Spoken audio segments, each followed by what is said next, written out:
जय हिंद, वंदे मातरम साथियों मैं विशाल सिंह आप सभी का अपने यूट्यूब चैनल टीचर्स वाला विशाल सिंह पर स्वागत करता हूं। साथियों, उम्मीद करता हूं जहां भी आप सब होंगे स्वस्थ होंगे, मस्त होंगे, प्रसन्न होंगे और अपनी तैयारी में लगे होंगे। तो साथियों, आप सभी ने कल हमारे चैनल पे क्या पढ़ा था? वर्णमाला टॉपिक पढ़ा था। तो वर्णमाला के बारे में देखा था आपके ने कि हिंदी में 52 वर्ण होते हैं और जिनको वर्णों के उच्चारण समूह को वर्णमाला कहा जाते हैं। आखिर में वर्ण क्या होता है ये भी पढ़ा था। जो हमारे मुखारबिंद से ध्वनि निकलती है उसके लिखित रूप को वर्ण कहते हैं और लघुत्तम वाग ध्वनि को भी वर्ण कहते हैं। ये सब आपने देखा। फिर वर्ण में देखा आपने स्वर और व्यंजन के बारे में पढ़ा था। स्वर कितने प्रकार के होते हैं, व्यंजन कितने प्रकार के होते हैं, फिर उनके नाम भी देखे थे। तो एक बार फिर से रिकॉल करते हुए आगे बढ़ते हैं। तो स्वर 3 प्रकार का होता है और व्यंजन 3 प्रकार का होता है। तो और स्वर कितने होते हैं? 11, व्यंजन 33 होते हैं। तो 33 11 52 कितना हुआ? 44 हो गए। बाकी 8 जो है इन्हीं व्यंजन और स्वर से मिलकर बने होते हैं, इसीलिए इनकी व्यंजन और स्वर में गणना नहीं की जाती है, लेकिन 52 वर्ण में इनकी वर्णमाला में गणना की जाती है। तो आइए देखते हैं स्वर 3 कौन कौन से थे। तो 3 स्वर कौन से? हरस्वर। हरस्वर को क्या बोलते हैं? मूल स्वर और एक मात्रिक स्वर भी कहा जाता है। इनकी संख्या 4 होती है, छोटा आ, छोटी ई, छोटा उरी। फिर दीर्घ स्वर। दीर्घ स्वर को क्या बोलते हैं? द्विमात्रिक स्वर भी। इनकी संख्या 7 होती है, बड़ा आ, बड़ी ई, बड़ा ऊ, ये आए, वो आओ। तो ये हो गए। फिर तीसरा क्या था आपका? प्लुत स्वर। प्लुत स्वर को त्रिमात्रिक स्वर भी कहते हैं। इसका प्रयोग जो है हिंदी में नहीं किया जाता है। किस में नहीं किया जाता है? हिंदी में नहीं किया जाता है। ये आपने देखा। इसके बाद देखते हैं, ये आपका स्वर हो गया 11। इसके बाद व्यंजन देखते हैं। व्यंजन कितने थे? व्यंजन भी 3 प्रकार के होते हैं आपके और टोटल व्यंजन आपके 33 होते हैं। तो 3 प्रकार कौन कौन से थे? तो अस्पष्ट व्यंजन। अस्पष्ट व्यंजन को क्या बोलते हैं? वर्गीय व्यंजन भी। और दूसरा क्या था? अंतस्थ व्यंजन। और तीसरा उस व्यंजन। 3 प्रकार के व्यंजन हो गए। अस्पष्ट व्यंजन की संख्या 25 होती है। इसको वर्गीय व्यंजन भी बोलते हैं। का से लेके माँ तक का आपका क्या बोल अस्पष्ट व्यंजन या वर्गीय व्यंजन कहलाते हैं। फिर अंतस्थ व्यंजन जो है या व राला होता है, या व राला। रा को क्या बोलते हैं? ला को क्या बोलते हैं? और या वा को क्या बोलते हैं? तो या और वा को क्या बोलते हैं? अर्धस्वर बोलते हैं। रा को लुंठित व्यंजन या प्रकंपित व्यंजन कहा जाता है। ला को पार्श्वी व्यंजन कहा जाता है। फिर उस व्यंजन जो है 4 होते हैं, सा सा सा हा। फिर हा को काकल्य वर्ण या स्वर अंतर्मुखी व्यंजन या वर्ण कहा जाता है। और तीनों सा जो आपके हैं इसको सीटी वाला सा, बड़ा सा और पेट्रोवा सा, तीनों को क्या संघर्षी व्यंजन बोलते हैं। ये आपने देखा। तो 33 11 44 हो गया। फिर इसके बाद में आपने देखा था संयुक्त व्यंजन की संख्या 4 होती है। जो ये व्यंजन से मिलकर, दो व्यंजन से मिलकर बने होते हैं, इसलिए इनकी गणना व्यंजन में नहीं की जाती है और इनको संयुक्त व्यंजन कहा जाता है। तो छात्र ज्ञ स्रा 4 आपके संयुक्त व्यंजन हो गए। और उच्छिद व्यंजन या द्विगुण व्यंजन, डा और ढा उच्छिद व्यंजन या द्विगुण व्यंजन कहा जाता है। और इसके बाद में आपने देखा इस अयोगवाह। अयोगवाह का अर्थ क्या होता है? 7 जिनका योग ना हो और 7 भी रहे, यानी इनकी संख्या 2 होती है। कौन से? अनुस्वार और विसर्ग। ये ना स्वर होते हैं ना व्यंजन होते हैं। इनका उपयोग हमें अपने आवश्यकता अनुसार करते हैं। जैसे कभी रंग में कर लिया, कभी अंग में। रंग में करेंगे तो रा क्या है? आपका व्यंजन है, तो इनका प्रयोग व्यंजन में हो गया। अंक की बिंदी लगा देंगे तो क्या?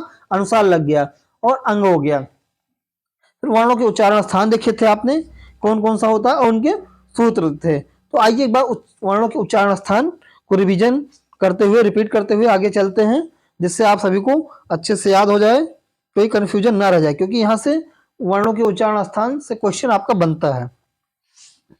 तो वर्णों के उच्चारण स्थान में कंठ या गला के बारे में देखते हैं। कंठ या गला के बारे में इनका उच्चारण स्थान क्या है? ठीक है। तो जो कंठ और गला किन वर्णों का उच्चारण स्थान होता है? जिन वर्णों के उच्चारण में जीभ कंठ की ओर मुड़ती है। किसकी ओर?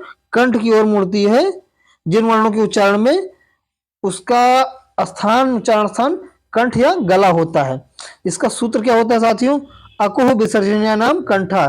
क्या होता है? अकुह विसर्जनीय नाम कंठा।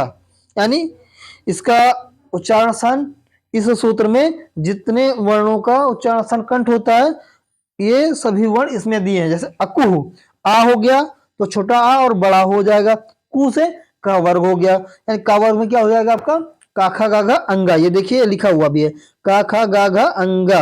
और छोटा आ बड़ा आ, ये आपके जिनका उच्चारण स्थान कंठ हो गया। इसके बाद में हा, तो हा का भी उच्चारण स्थान कंठ होता है। विसर्गा, तो विसर्ग का भी उच्चारण स्थान कंठ होता है। तो आपने देखा अकुह विसर्जनीय नाम कंठा, छोटा आ बड़ा आ का वर्ग काखा गाघा अंगा हा, और विसर्ग का उच्चारण स्थान कंठ या गला होता है। आपने देखा इसको। आगे देखते हैं तालु या तालब, किसका उच्चारण स्थान तालु या तालब होता है, इसको देखते हैं। तो जिन वर्णों का उच्चारण स्थान हमारी जीभ तालु को स्पर्श करती है, जिन वर्णों के उच्चारण करते हैं हम, तो हमारी जीभ जो है, हमारी जीभा है, तालु को हमारे स्पर्श करती है। तो उन वर्ण का उच्चारण स्थान तालु या तालब होता है। तो ये देखते हैं जीभ तालु से स्पर्श करती है जिन वर्णों के उच्चारण में, उसका उच्चारण स्थान तालु या तालब होता है। इसका सूत्र क्या होता है देखते हैं। इचु ऐसा नाम तालु, क्या है इचु ऐसा नाम तालु, इसका सूत्र क्या है इचु ऐसा नाम तालु। तो इचु ई से छोटी ई और बड़ी ई हो गया आपका, क्या हो गया ई और बड़ी ई हो गया। फिर चा वर्ग, चू से चा वर्ग, चा छा जा इया हो गया। इसका उच्चारण स्थान क्या होता है तालु या तालब, जो भी कहना चाहे कह सकते हैं आप। फिर या हो गया, फिर सीटी वाला सा हो गया, यानी इसका उच्चारण स्थान तालु या तालब होता है। आगे देखते हैं मूर्धन। मूर्धन का उच्चारण स्थान क्या है, जिन वर्णों के उच्चारण में क्या है हमारी जीभा हमारे दांतों से ऊपर खुदरी जगह को स्पर्श करती है, उनका उच्चारण स्थान मूर्धा होता है। यानी जिन वर्णों के उच्चारण में जीभ हमारी मूर्धा यानी दांतों से ऊपरी जो खुदरी जगह है को स्पर्श करती है, उनका उच्चारण स्थान क्या होता है मूर्धा होता है। फिर इसका सूत्र क्या होता है ऋतु रसणाम मूर्धा, क्या सूत्र होता है ऋतु रसणाम मूर्धा। आगे देखते हैं इस सूत्र में कितने वर्ण समाहित हैं, उन सभी वर्णों को देखते हैं। तो री टू, तो री से हो गया, दोनों री हो गया आपके, तो इसका उच्चारण स्थान क्या होगा मूर्धा। जब री बोलते हैं तो आपके दांत के ऊपर जो खुदरी जगह है, तो जीभ हमारी या आपकी जब भी बोलने का प्रयास करेंगे तो जीभ क्या है दांत के ऊपरी खुदरी जगह को स्पर्श करती है, वही आपका क्या कहलाता है मूर्धा कहलाता है। तो री हो गया, फिर टा, टा भी के बोलेंगे तो भी दांत के ऊपरी जगह को स्पर्श करेगी।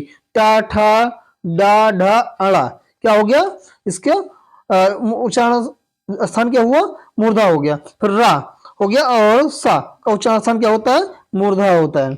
आगे देखते हैं क्या है दंत। दंत किन वर्णों का उच्चारण स्थान होता है, इसको देखते हैं। तो जिन वर्णों के उच्चारण में जीभ दांतों को स्पर्श करती है, जिन वर्णों के उच्चारण में हमारी जीभ दांतों को स्पर्श करती है, उनका उच्चारण स्थान क्या होता है दंत होता है। आगे देखते हैं इसका सूत्र क्या है लिटु नसाम दंता, क्या है लिटु नसाम दंता। तो लिटु से ली, तो ली हो गया आपका, इसका उच्चारण स्थान दंत हो गया। फिर तू यानी तावर हो गया, तो तावर का उच्चारण स्थान क्या होगा दंत। तावर में कितने वर्ड आते हैं 5, ता था दा धा ना। कौन कौन से ता था दा धा ना, इसके उच्चारण स्थान क्या हुआ दंत होता है। ला का भी उच्चारण स्थान दंत होता है, और दंती सा का भी उच्चारण स्थान दंत होता है। तो ये आपने दंत का उच्चारण स्थान देखा। फिर आइए देखते हैं ओष्ठ, किन वर्णों का उच्चारण स्थान ओष्ठ होता है। तो जिन वर्णों के उच्चारण में जीभ के सहयोग से ओष्ठ यानी ओठ परस्पर मिलकर कार्य करते हैं, उनका उच्चारण स्थान ओष्ठ होता है। जिन वर्णों के उच्चारण में जीभ के सहयोग से ओष्ठ परस्पर मिलकर कार्य करते हैं, उनका उच्चारण स्थान क्या होता है ओष्ठ होता है। इसका सूत्र क्या होता है आइए देखते हैं। उपु पधनिया नाम ओष्ठो, क्या उपु पधनिया नाम ओष्ठो। तो उपु, उपु, तो ऊ से क्या हो जाएगा छोटा ऊ और बड़ा ऊ, इसका उच्चारण स्थान क्या होगा ओष्ठ। पू से पा वर्ग हो गया, पू से पा वर्ग हो गया, यानी पा वर्ग में क्या आएगा पा फा बा भा मा, ये 5 वर्ण आते हैं। तो छोटा ऊ बड़ा ऊ पा फा बा मा का उच्चारण स्थान क्या होता है ओष्ठ। आप सभी लोग चाहे पा बोल के प्रयास कीजिए, चाहे फा चाहे बा भा मा कोई भी वर्ण लीजिए, तो आपका दोनों होंठ एक दूसरे को स्पर्श करेगा। जब तक स्पर्श नहीं करेगा तब तक आप नहीं बोल पाएंगे। खुद आप प्रयास करके देखेंगे तो आपको याद हो जाएगा, हमेशा याद रहेगा। फिर आगे देखते हैं नासिका। क्या है नासिका? तो नासिका प्रत्येक वर्ग के पंचमाक्षर, क्या है? प्रत्येक वर्ग के पंचमाक्षर के उच्चारण में नासिका भी सहायक होती है।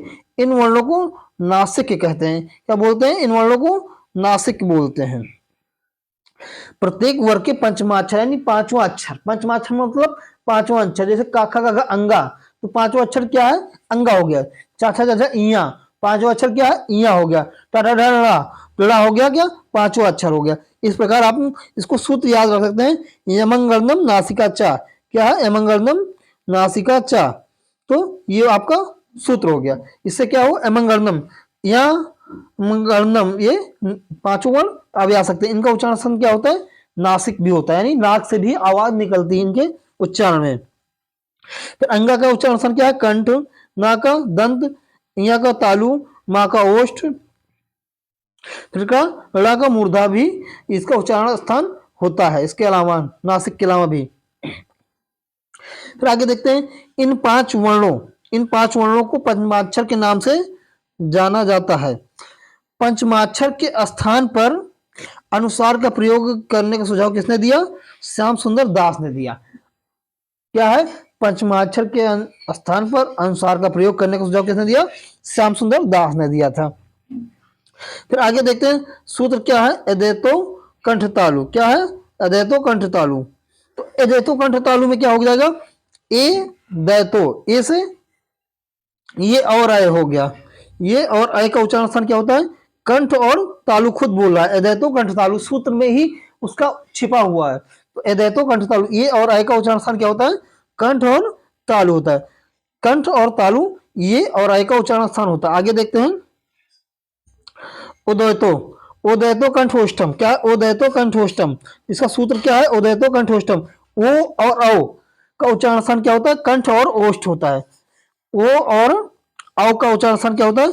कंठ और ओष्ठ होता है। फिर आगे सूत्र क्या है? सूत्र क्या दिया आपका? वकारस ओष्ठम। क्या है? वकारस ओष्ठम, वकारस दंत ओष्ठम, माफ कीजिएगा, वकारस दंत ओष्ठम, यानी वा का उच्चारण स्थान क्या होता है? दंत और ओष्ठ होता है। वकारस दंत ओष्ठम, यानी वा का उच्चारण स्थान दंत और ओष्ठ होता है। तो आपने सभी सूत्र देखे किन वर्ण का उच्चारण स्थान क्या होता है। तो सभी वर्णों के उच्चारण स्थान आपने देखे सूत्र के माध्यम से। आगे देखते हैं। फिर अगला टॉपिक है प्रयत्न। आखिर में प्रयत्न होता क्या है? प्रयत्न वह है जिसके जब आप किसी वर्ण का उच्चारण का प्रयास करते हैं तो उसे ही प्रयत्न कहते हैं। जब आप किसी वर्ण के उच्चारण का प्रयास करते हैं तो उसी को ही प्रयत्न कहते हैं। फिर आइए अघोष क्या है? सघोष। प्रयत्न के अंतर्गत ही आपका अघोष सघोष आता है। तो आइए देखते हैं प्रयत्न के बारे में। प्रयत्न क्या होता है? फिर प्रयत्न के अंदर अघोष और सघोष। अघोष क्या है? जिन ध्वनियों के उच्चारण में स्वर तंत्रियों में कंपन न हो, जिन ध्वनियों के उच्चारण में स्वर तंत्रियों का कंपन ना हो उसे क्या कहते हैं? अघोष कहते हैं। इसमें क्या आएगा आपका? प्रत्येक वर्ग का पहला और दूसरा व्यंजन आता है। इसमें क्या होता है? प्रत्येक वर्ग का पहला और दूसरा व्यंजन आता है, पहला और दूसरा व्यंजन। तो देखिए इसे प्रत्येक वर्ग का पहला और दूसरा व्यंजन क्या हुआ? वर्ग क्या है? 5 वर्ग थे, आपने देखा था। तो पहला वर्ग क्या है? का खा हो गया, फिर पहला दूसरा अक्षर का खा हो गया, फिर चाछा हो गया, टाठा ताथा पाफा यारा, ये सब क्या हुआ? प्रत्येक वर्ग का पहला और दूसरा अक्षर हो गया आपके। ये आपके अघोष हो गए। हमेशा 1 और 2 सूत्र याद रख सकते हैं। अघोष में 1 और 2 चलता है। फिर आगे सघोष का देखते हैं। घोष या सघोष का ये एक ही चीज है। तो घोष या सघोष के बारे में देखते हैं। जिन ध्वनियों के उच्चारण में स्वर तंत्रियों में कंपन हो, आप खुद बोलेंगे, उच्चारण करेंगे तो आपके स्वर तंत्रियों में कंपन महसूस करेंगे। तो क्या होगा? जिन ध्वनियों के उच्चारण में स्वर तंत्रियों में कंपन हो, प्रत्येक वर्ग का तीसरा, चौथा और पांचवा व्यंजन इसके अंतर्गत आता है। फिर देखते हैं गा घा अंगा हो गया। क्या? गा घा अंगा, तीसरा चौथा पांचवा हो गया। फिर जा झा इया, ये आपका हो गया तीसरा चौथा पांचवा वर्ड। इसके अंतर्गत आगे घोष या सघोष के अंदर। डा ढा अड़ा हो गया, ता था धरना हो गया, फिर बा भा मा हो गया पहले में, दूसरा ला वा सा, ये सब क्या आपके तीसरा चौथा पांचवा वर्ण वर्णमाला के हैं। आगे देखते हैं घोष या सघोष के अंतर्गत आपके सभी स्वर भी आते हैं। घोष और सघोष के अंतर्गत सभी स्वर आते हैं। स्वर की संख्या 11 होती है, आपने कल पढ़ा भी था और अभी हमने रिकॉल में आपको बताया भी है। फिर इस 11 स्वर कौन कौन से होते हैं? छोटा आ, बड़ा, छोटी, बड़ी, छोटाऊ, बड़ाऊ, री, ये, आए, वो, आओ, ये आपके 11 स्वर हो गए। तो आपने क्या देखा, अघोष में क्या आता है? प्रत्येक वर्ग का पहला और दूसरा अक्षर आता है, निवर्ण आता है। और घोष या सघोष में सभी स्वर आते हैं और प्रत्येक वर्ग का तीसरा चौथा पांचवा वर्ण आता है। इसको सूत्र से याद कर सकते हैं, 3 4 5। ठीक, आगे देखते हैं फिर प्राणत्व के आधार पर क्या होता है। प्राणत्व के आधार पर, यहाँ प्राण का अर्थ हवा से होता है। क्या प्राण का अर्थ क्या होता है? हवा से होता है। तो अल्प प्राण क्या है? जिन, अल्प माने छोटा यानी थोड़ा, और प्राण माने हवा, जिन वर्णों के उच्चारण में थोड़ी, मुख से कम हवा निकले, थोड़ी हवा निकले, उसे क्या बोलते हैं? अल्प प्राण। जिन वर्णों के उच्चारण में मुख से कम हवा निकले उसे क्या बोलते हैं? अल्प प्राण। जैसे आप भूल जाए तो इसको अलग अलग तोड़िएगा। अल्प माने थोड़ा, छोटा, प्राण मीन्स हवा, तो जिसके उच्चारण में कम समय लगे या थोड़ी हवा निकले तो उसे क्या बोलते हैं? अल्प प्राण बोलते हैं। इसमें क्या आता है? प्रत्येक वर्ग का पहला, तीसरा और पांचवा अक्षर आता है। पहला, तीसरा, पांचवा अक्षर आता है। तो पहला अक्षर क्या हुआ? का हो गया आपका, देखे अब ये। फिर दूसरा खा होता तो दूसरा तो लिखा नहीं। तीसरा क्या है? गा, का और गा हो गया। फिर अंगा, का गा अंगा हो गया, पहला, तीसरा, पांचवा। इसी प्रकार ठीक चा हो गया, जा हो गया, इया हो गया। फिर टा, डा और ड़ा हो गया। फिर आगे ता हो गया, दाना हो गया आपका पहला, तीसरा, पांचवा वर्ण ही आया। पा बा मा, ये तो आपने देखा अल्पप्राण में इतने अक्षर। इसके अलावा क्या आता है? अल्पप्राण में सभी स्वर भी आते हैं। अल्पप्राण में सभी स्वर आते हैं तथा इसके साथ साथ अंतस व्यंजन। अंतस व्यंजन आपके 4 होते हैं। कौन कौन से? या, वा, रा, ला, ये सब क्या है? अल्प प्राण में आते हैं। तो इसको सूत्र हमेशा याद रखिएगा, अगर भूलते हैं 1 3 5, या इसको संविच्छेद कर लीजिएगा, अल्प को अलग, प्राण को अलग, तो आप खुद विकल्प का आंसर खुद ट्रिक कर सकते हैं। आगे देखते हैं महाप्राण के बारे में। जिन, महाप्राण क्या है? जिन वर्ण के उच्चारण में मुख से हवा अधिक निकले, महा मतलब ज्यादा, प्राण माने हवा, जिन वर्ण के उच्चारण में हवा ज्यादा निकले तो क्या है? महाप्राण है। क्या है? महाप्राण है। इसका क्या सूत्र है? 2 प्रत्येक वर्ग का दूसरा व चौथा वर्ण, प्रत्येक वर्ग का दूसरा और चौथा वर्ण। अल्पप्राण में क्या था? पहला और तीसरा और पांचवा वर्ण था, लेकिन महाप्राण में दूसरा और चौथा वर्ण आ जाएगा आपका। तो दूसरा और चौथा वर्ण में देखते हैं, प्रत्येक वर्ग के खा और घा हो गया, छा, झा हो गया, ठा और ढा हो गया, ता और घा, धा हो गया, फा और भा हो गया। ये आपके महाप्राण में आते हैं। इसको याद कर सकते हैं क्या? दूसरा और चौथा, दूसरा और चौथा, यानी 24 सूत्र से याद कर सकते हैं महाप्राण को आप। ऊष्म व्यंजन भी आपके क्या है? सा, साहा, यानी 4 ऊष्म व्यंजन होते हैं। ये सभी महाप्राण होते हैं। अंतस व्यंजन और सभी स्वर और पहला, तीसरा, पांचवा वर्ण क्या? अल्पप्राण है। ऊष्म व्यंजन और दूसरा चौथा वर्ण क्या है आपका? महाप्राण है। आपने देखा। और तो साथियों धन्यवाद, आप सभी लोग हमारे साथ इस सेशन तक जुड़े रहें और आगे भी जुड़िए और अपनी तैयारी को बेहतरीन बनाइए। धन्यवाद। जय हिंद, जय भारत।